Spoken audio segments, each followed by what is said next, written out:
and some in their 30s, and some in their 40s, and some in their 50s and 60s and 70s were all answering these same questions. And it's amazing to see the difference in how they answered these questions and the things that were important to them in their particular time frame. And so as you would be reading in those articles, you would probably relate to the answers that were being given by the people that were your age. And that's only understandable. But sometimes we get tunnel vision. And we think and feel sort of like we're the only ones here. Surely everybody ought to understand everything the way that I do. Not necessarily the way it is. Because when you think about it, where you came up and what your culture is used to and what congregations you attended could be very different than someone else. And your age difference has a lot to do with that too. And I'm not saying we should just flip-flop and just change and just be anything to anybody at any time. It's not at all what I'm saying.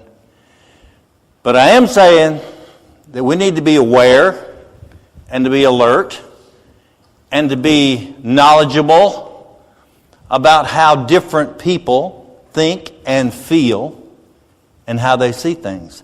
And more especially, how your own children see things. Because you've got a generation coming up in your home. And for some of us has already come up in our homes. And then you've got, some of you have grandchildren that are coming up. And so there's this vast array of people out here who never did learn what you learned. They don't know what you know. They don't observe the cultures and the things that you do, that you take for granted, that you do all the time. I know I have been hit with that reality. And I think maybe some of you may have been hit with that reality.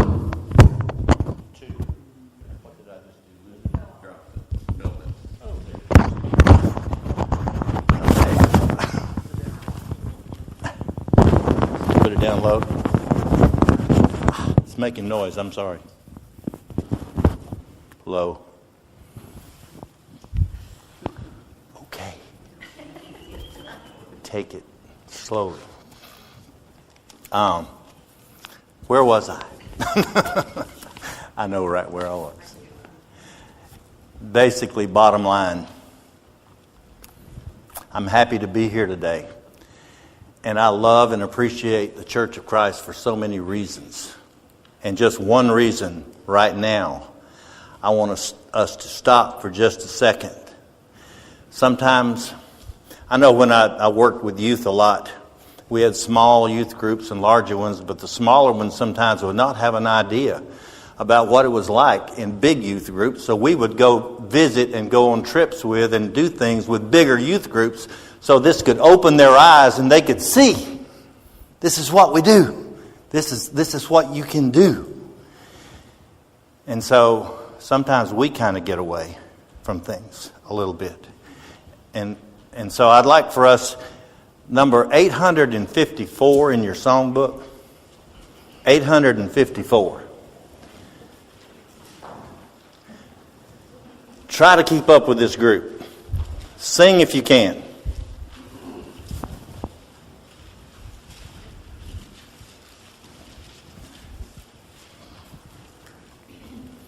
Meet the Lord when He comes in glory by and by. What a song of praise will be outpoured when He comes in glory by and by. How sweet will be, how sweet will be when He comes again in the lovely sky. What joys will be when He comes in glory by and by. We will have our robes all white as snow when He comes in glory by and by. Oh, be ready with the Lord to go when He comes in glory by and by. How sweet 'twill be, how sweet 'twill be when he comes again in the cloudless sky. What joy 'twill be, what joy 'twill be when he comes in glory by and by. I am longing for that happy day when he comes in glory by and by. For with him I hope to soar away when he comes in glory by and by.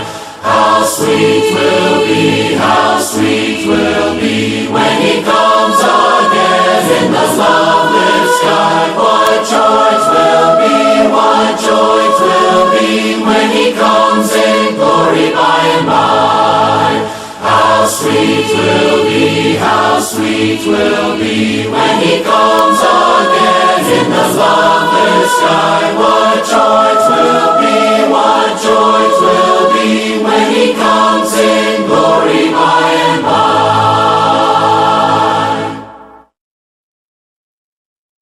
Wasn't that good? The one thing that I hope that you noticed were the people. The people. The smiles. The exuberance. You know, because they were really into what they were doing. They were happy. Sometimes I kind of wonder where that went, you know. Sometimes I kind of wonder why we're here. And I'm saying that about me as much as I am you, you know. And I'm wondering, you know, Tim looks out sometimes as he's leading, and I'm thinking maybe he wonders sometimes. But that's that exuberance. That's that beautiful a cappella sound that I love, that I have gotten used to. Now, I don't know about you, but I've gotten used to that. That's home to me. I feel good with that. And I love that because it's in my heart. Not because there's a rule that says that that's the kind of singing I need to do.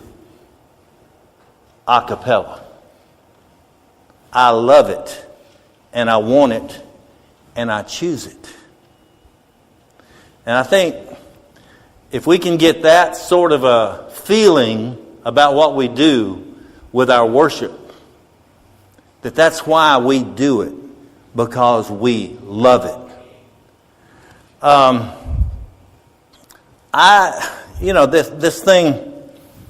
This identity crisis that I mentioned a while ago.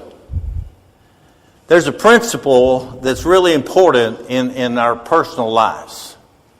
And that principle is, you don't run from something, you run to something. You run to something. And if you don't have something to run to, don't run. Okay?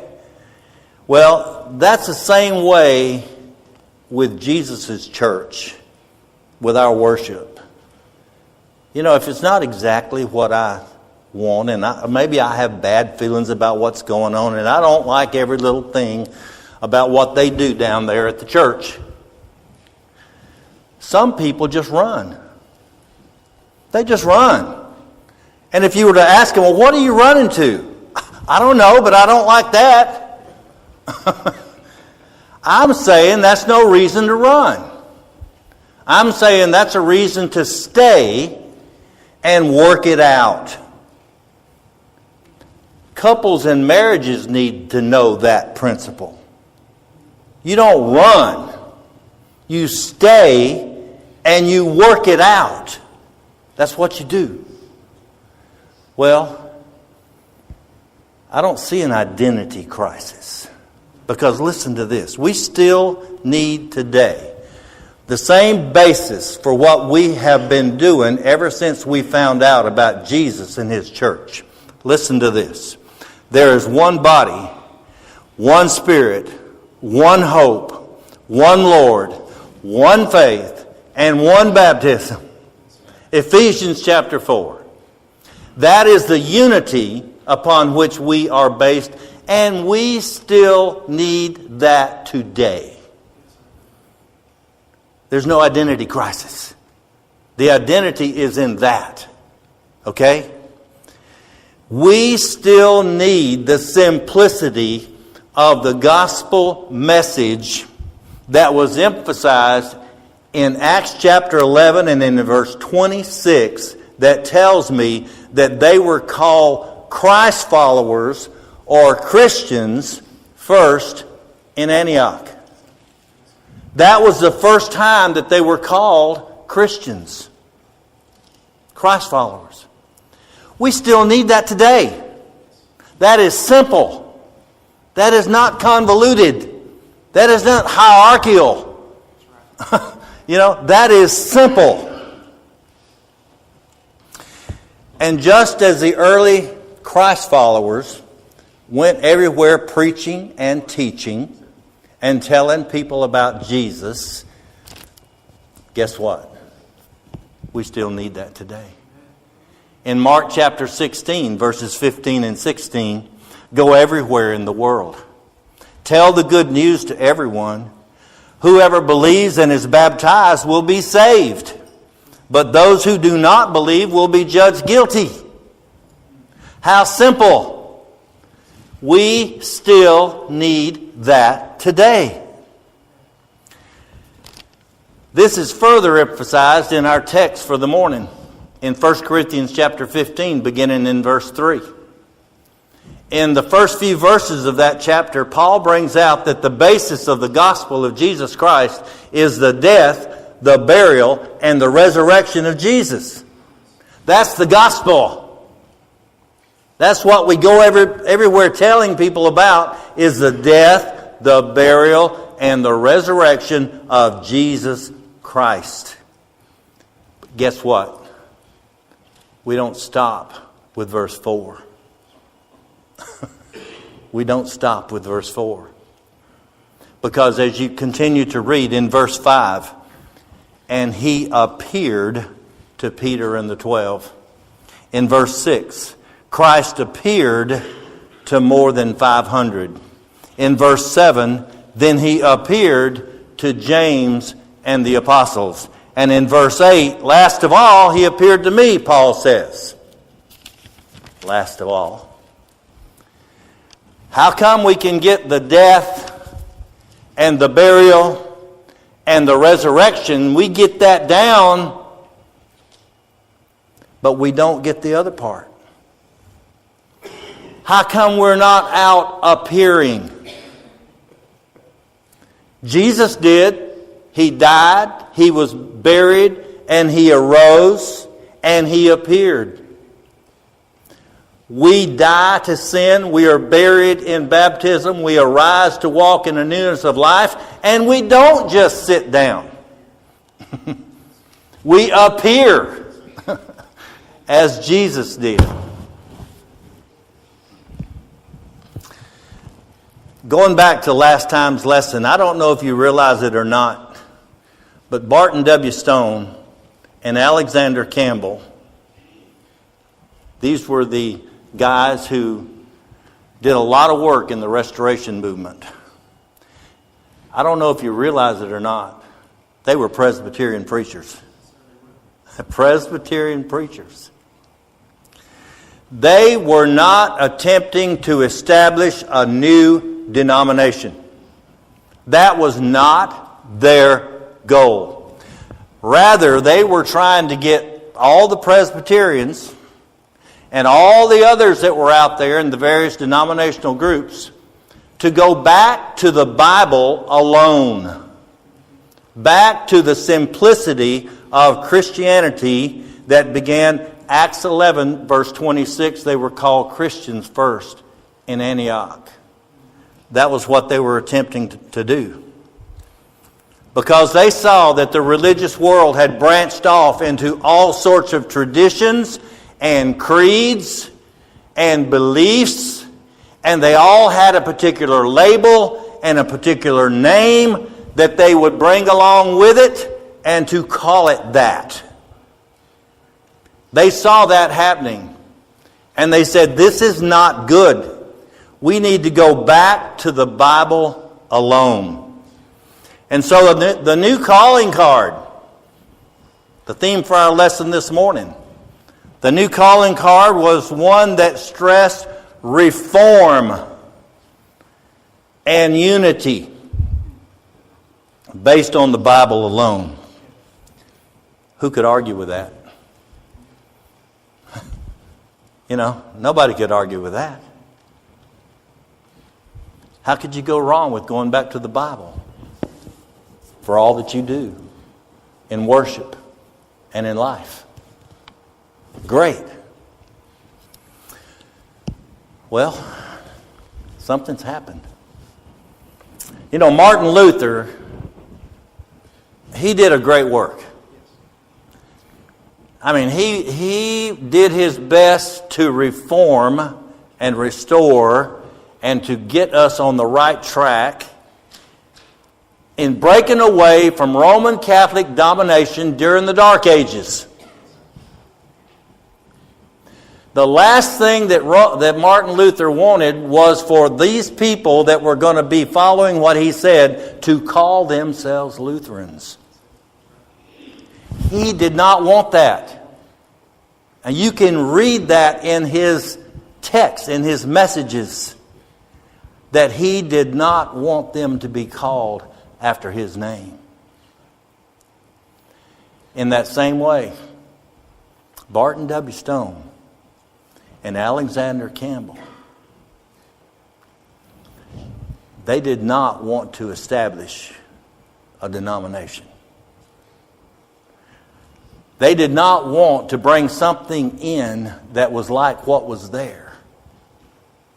Because they wanted to simply go back to the Bible and just simply follow what the Bible said. And that's great. But you know what happened? You know what we have as a result of their work? We have the Disciples of Christ group. We have the Christian Church group. And we have the Church of Christ group. That's what we have. You may say, we're not a denomination. And I have said that many times. And truth be known, real truth, we don't. We don't. However, we're one of many. We have a name. Out there on our board, we have a name. The Skyway Hills Church of Christ. It differs from the name of this. I always get mixed up. Where am I? This church right next door over here. They have a different name than our sign does. And you can go down the road and you can find other signs that are different than our sign. But we have a sign. We have a sign that denominates us. And then there's another group that many of you may not even know about. The International Churches of Christ. That's another group that's out there that is growing by leaps and bounds. That's part of this same movement. If Barton W. Stone and Alexander Campbell, and even Thomas, his son, Thomas Campbell, had they known what was going to develop, I don't know how differently they might have approached what they were doing. But I want to just submit to you something right now. We have not arrived. We have not arrived. We are not there. We have no right to sit by and say, okay, Barton did it, Alexander did it, Thomas did it, they trudged the paths, they took care of everything, and here we are. Here we are in 2018, and we have arrived. I want to submit to you that restoration goes on forever and ever and ever. Because the moment that restoration stops, you stop. We stop. In Haggai chapter 1, and beginning in verse 2, back in the Old Testament, this is what the Lord All-Powerful said. The people say it's not yet the right time to build the Lord's temple. They had just come back from captivity. And there are people sitting around that are saying, hey, we've arrived. We're there. Glory be. We're home again. When you read the rest of this text, that's not what God says. That's not what he says. He says, you people think that the right time has come for you to live in nice houses. You live in houses with beautiful wooden paneling on the walls, but the Lord's house is still in ruins. You say, well, that's them. No, I say that's us. I really do. I say that's us. The principle of this is us.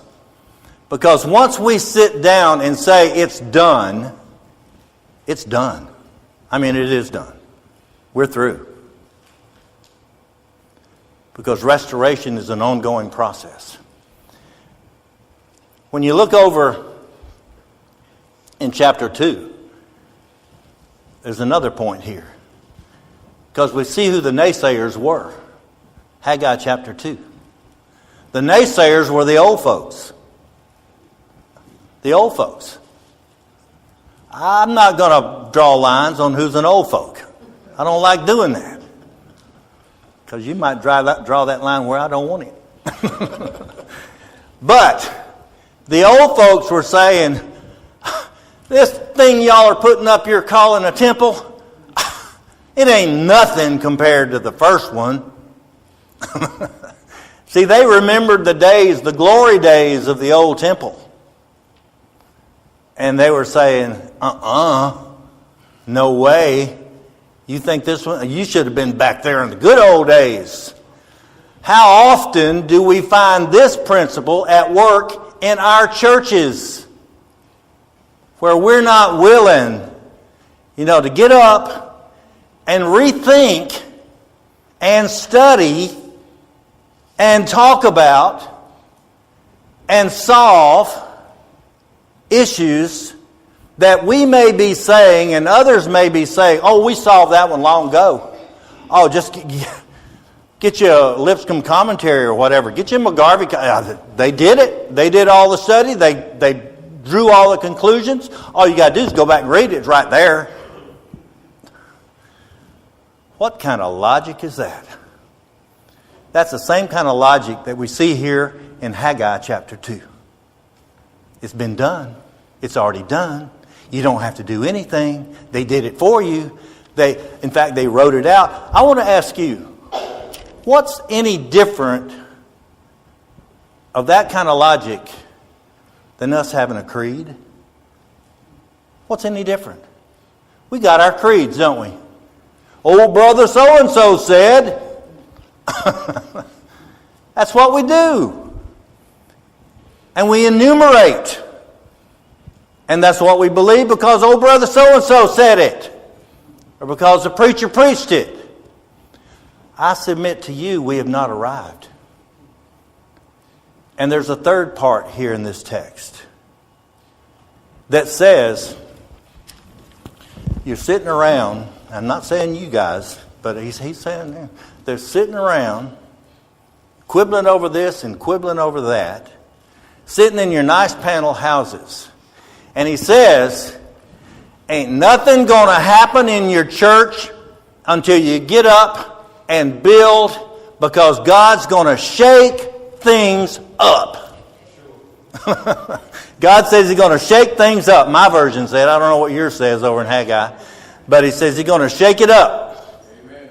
And until we get up and restore again, again, not build on what somebody else did, but we study it for ourselves and know what it is, God's not going to come in and shake things up. We've also got to be aware of a principle over in Exodus chapter 1 and verse 8. You know that principle as well as I do. And that is, a new king began to rule in Egypt who did not know Joseph. He did not know Joseph. Things changed up. Changed up totally. Joseph had it going pretty good, you know. And all of a sudden this new king came in and he didn't know Joseph. And he didn't have all the privileges that he'd had before.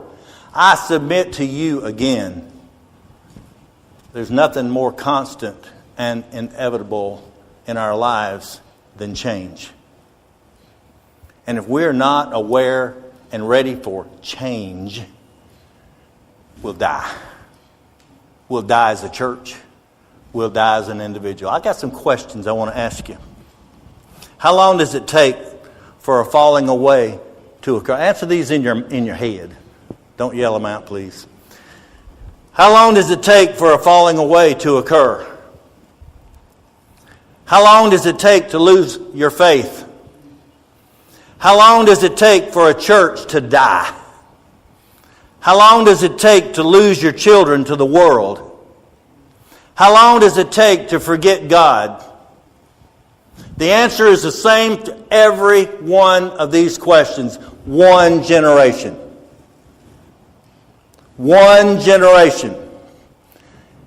You see this played out in your lives constantly. How it was when you came up and how faithful things were for you. And then you look at the next generation and you say, what's going on? What happened to them? What's the deal? Well, the deal is we arrived. We arrived. And we thought and we felt and we acted like, hey, it's good. Everything's good. It's good. You know, we go to church. We come home. We go out to eat. Have fun. It's good. But the deal is the next generation is coming up. They don't even know what you know. I see it in so many ways. I can't even go into all the ways. I like that song we just sung. I love it. There's some people today, young people today, they don't know what that song is. They never heard it. I say, how sad. How sad you don't know that beautiful song. And those people sang so good. And you want them to know that. Well, they may not ever know that song, but one thing, they got to know Jesus. They got to know Jesus. Every generation has to be taught. Every generation has to be taught. It's not, we don't do this by osmosis. It doesn't just permeate because you live around somebody that knows Jesus. There's some degree of that, yeah.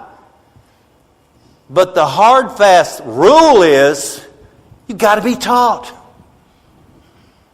Are you willing to teach the next generation? Your own family. Are you willing to tell your own family about Jesus? Or is it okay for them to just, whatever. Just go do your thing, you know. Maybe one day they'll come back. Doesn't work that way. Because a lot of them never come back. They don't come back. Some of them. We'd like for them to.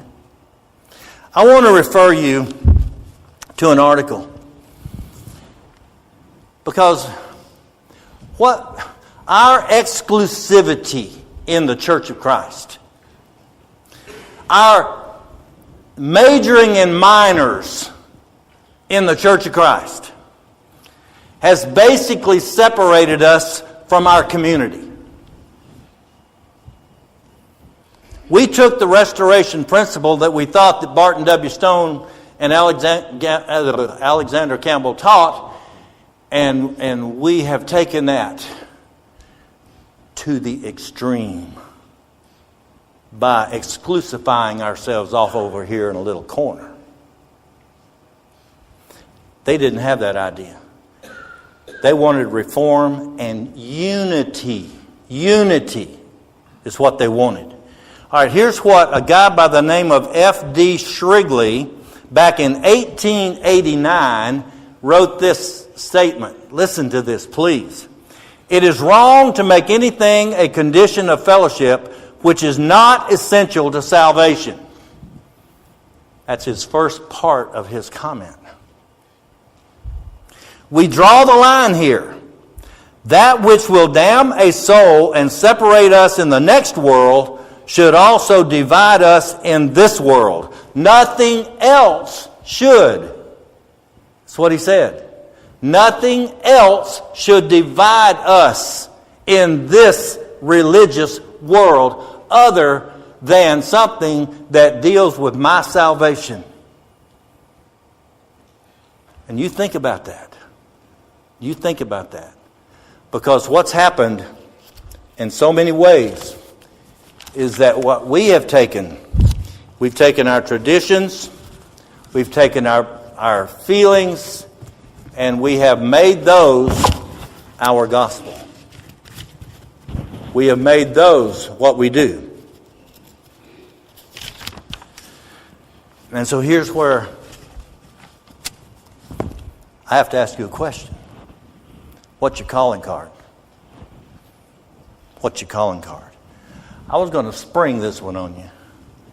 That one. You've had time to digest it. It's been up there for a long time. And that's silly. That's silly. That is something from way back, flashback. You see those things on Facebook sometimes. Do you remember this? Okay, do you remember that? Some of you may not remember that. Some of y'all too young to remember that. But that's an example of a stupid sort of calling card. You wouldn't carry that one around. And you might, I don't know. We don't smoke and we don't chew and we don't go with the boys that do. Okay, what's next, Beth? All right, here's one. Is that the carrying card you carry around? We don't believe in dancing. We don't believe in mixed bathing. Mixed bathing. There are kids that, what in the world are you talking about? People getting a bathtub together and taking a bath? That's what they called it back in the day. Mixed bathing. We don't smoke or drink, and we don't believe in having music at church. Haven't you heard? I have. That people, y'all are the people that don't have music in church. We have music. Yeah. Vocal. We have the kind that's coming back in, that's popular, that's cool now. You know, it didn't used to be cool. Now it's cool. All right. So maybe that's your calling card. All right. What's next?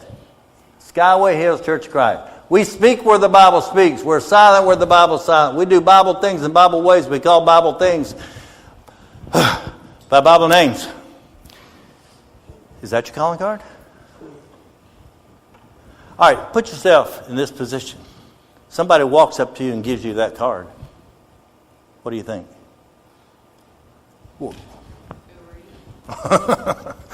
Backing off. A lot of people might. Think about that. I believe in that. I do. But is there any value in how you say what you say and who you're saying it to and the appropriate time, the appropriate place and whatever? Amen. Yeah. Okay, think about that one. What's next? Our loyalty is to Jesus. All right, in this survey that was done in Christian Chronicle, here are some of the statements made by various ones. And these are their cards. This is what they believe. Okay? Our loyalty is to Jesus, not to any particular brand or label. Are we getting closer? Getting closer or further away? Okay, next. We are an emergency room and a hospital, not a museum. How about that one? Pretty good? A match for your calling card? Possibly. All right, what's next? I like this one. I like it. I really feel like I could carry that card. I could carry that card and I could gladly give that out to anybody. You got to think about that as you meet somebody for the first time, not to blow them away. That will not blow them away. Because if they know that this is what you do, we serve the God of the broken. Okay, what's next? A body of faithful, immersed believers. I could do that one. Could you? Yeah, I think I could do that. Okay, next. Is that everything? A commitment to Scripture with emphasis on replicating the New Testament church and appreciating the simplicity of Christianity. That's a lot. That's a lot. not a very simple card. But you see the point. You could work on that one. You might could take a few words out and make it yours. But, the replicating the New Testament church, appreciating the simplicity of Christianity. Okay? Don't do the very last one, Beth, but right up to that one. Our focus is on Jesus Christ and the conversion of the unchurched, not the denominational world. Now, how do you feel about that one?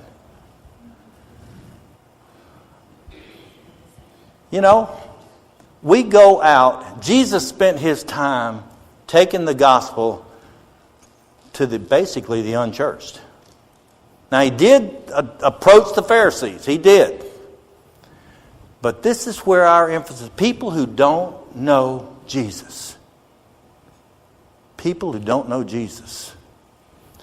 Do we want to make necessarily a strong, hard-working Baptist or Methodist person, a Church of Christ person? Or do we want to make sure we're out there working with the unchurched? People who don't know Jesus. Think about that one. Okay. I'm not trying to, and we're closing out now. I know this has probably gone on too long, but not trying to close this by saying everybody needs to go home and make you a card or have it printed. Wouldn't be a bad idea. But just to get you to think a little bit about our influence in our communities. They never felt like, Stone and Campbell, those guys, they never felt like, okay, we're going to do this thing and you're going to be called the Church of Christ. And then I want you to go off into a little place in your community, put up a sign that says the Church of Christ meets here, and then you're there. You're there. And people are going to come streaming in. Come just streaming in. It don't work that way. They intended on us getting back to the Bible alone. Simple New Testament Christianity. Going out and preaching and teaching about Jesus Christ, His death, His burial, His resurrection, and baptizing people. Baptizing people in that name. In that name. So that they can have a new life in Christ. Which brings up the card that I think that I might like. There's a lot to it, Jerry. We are simply Christians. Baptized believers who love our Lord Jesus. We are saved, but we're not the only saved. Christians only, but not the only Christians. We are broken as humans, and we are here to reach out to the broken. You may not like that card. You might not give out that card. I would. That matches my feeling and my understanding. I'm not trying to get you to come in and take over my feelings or whatever, or have my feelings. But we need to think about how we are affecting our community for Jesus. If we can help anybody in any way this morning in your service to Christ, if we can help you in your obedience to Jesus through baptism, If we can help you in any way, we invite you to come.